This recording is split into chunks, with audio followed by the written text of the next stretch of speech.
బీజేపీకి మాత్రమే లాభం, ఇంకెవరికి లాభం లేదు. ఈవెన్ జనసేన కూడా ఇక్కడ ఏం సీట్లు పెద్దగా గెలుచుకుంటుందని నేను అనుకోవట్లే.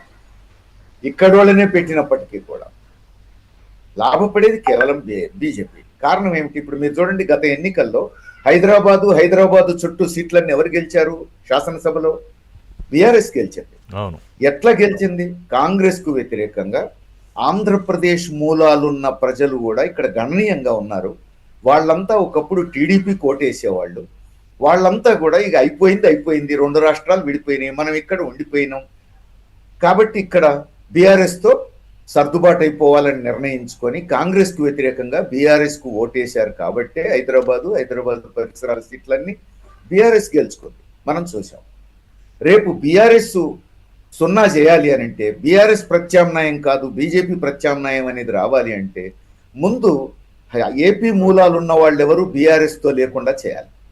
బీఆర్ఎస్తో లేకుండా చేయాలంటే ఇప్పుడు ఆంధ్ర తెలంగాణ పంచాయతీ ముందుకు తేవాలి. ఇక బూతులు తిట్టుకోవడం మొదలు కావాలి. ఈ బూతులు తిట్టుకోవడం మొదలైతే ఏమైతే భావోద్వేగాలు రోజు అవుతాయి, హర్ట్ అవుతారు. హర్ట్ అయ్యి సహజంగానే మళ్ళా టీడీపీ మొలకెత్తడానికి, జనసేన కొంచెం రీగ్రూప్ కావడానికి దారితీస్తుంది.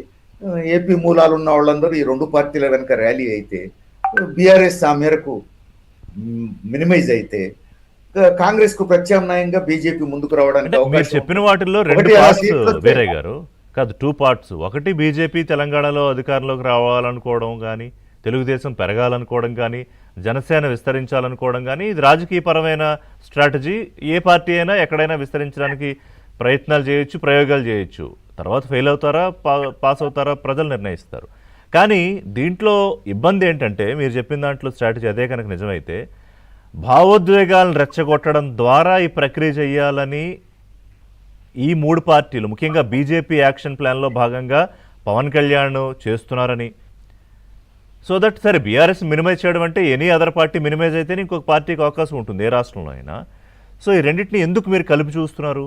ఒకటి పొలిటికల్ స్ట్రాటజీ, రెండోది ఎమోషనల్ ఫ్లేరప్ చేసి అది సాధించాలనుకునే స్ట్రాటజీ. ఒకటి భావోద్వేగాలను రెచ్చగొట్టి పబ్బం గడుపుకోవడంలో బీజేపీ అందవేసిన చెయ్యి. ఇది ప్రపంచం అంతా తెలుసు.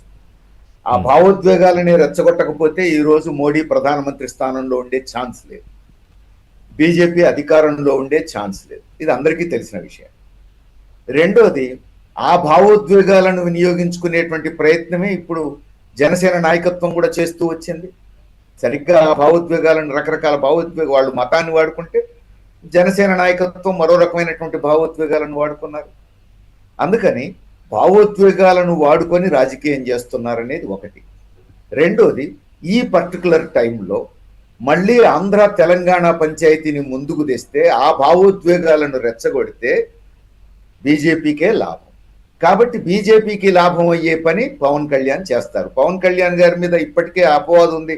ఆయన 100 కోట్లు, ఒక సినిమా తీస్తే 100 కోట్లు వస్తాయి అనుకుంటే, ఆ సినిమా తీయడం పక్కన పెట్టి బీజేపీకి ఉపయోగపడితే ఆ 100 కోట్ల ప్యాకేజీ ఉందనుకుంటే ఏ రూపంలో ఉన్నా ఆయన బీజేపీకే సహాయపడతాడు అనే పద్ధతుల్లో కూడా మన మీడియాలో చర్చలు జరిగిన రోజులు మనం మర్చిపోలేం.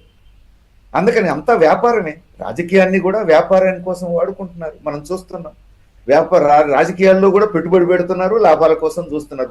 ప్రజల ప్రయోజనాలు, ప్రజల ఐక్యత, సమైక్యత, ప్రజల భవిష్యత్తు పక్కకు పెట్టేశారు కదా. భావోద్వేగాలను కూడా వాడుకొని రాజకీయం చేయడం అనేది ప్రధానంగా ముందుకొస్తున్నటువంటి కాలంలో మనం ఉన్నాం. సరిగ్గా ఇప్పుడు పవన్ కళ్యాణ్ చేస్తున్నటువంటి పని అది.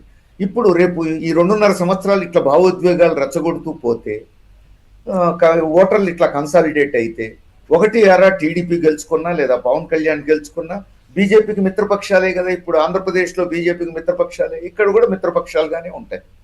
లేదు బీఆర్ఎస్ పూర్తిగా దెబ్బతిని బీజేపీ ముందుకొచ్చిందనుకో, కాంగ్రెస్ వర్సెస్ బీజేపీ అయితే ఆ మేరకు అట్లా వచ్చినా బీజేపీకి లాభమే. ఇక్కడ టీడీపీకి నాకు సీట్లు ఎందుకు రాలేదు అని చంద్రబాబు నాయుడు బాధపడేది ఏం లేదు, ఎందుకంటే అక్కడ ముఖ్యమంత్రిగా ఉన్నారు. బీజేపీ అధికారంలో ఉంటే ఏం చేయగలదో అవన్నీ చంద్రబాబు నాయుడు గారే చేసి పెడుతున్నారు. దీని మీద శివశంకర్ గారు ఏం చెప్తారు చూద్దాం. శివశంకర్ గారు, అంటే బీజేపీ రాజకీయ వ్యూహంలో భాగంగా పవన్ కళ్యాణ్ ఈ రకమైన బిహేవియర్ లేకపోతే ఈ రకమైన వ్యాఖ్యలు చేస్తారని, అందులో వీరయ్య గారు చెప్పిన వాటిల్లో ఆయన విశ్లేషణలో నాకు అర్థమైంది ఏంటంటే, ఒకటి బీజేపీ యాక్షన్ ప్లాన్,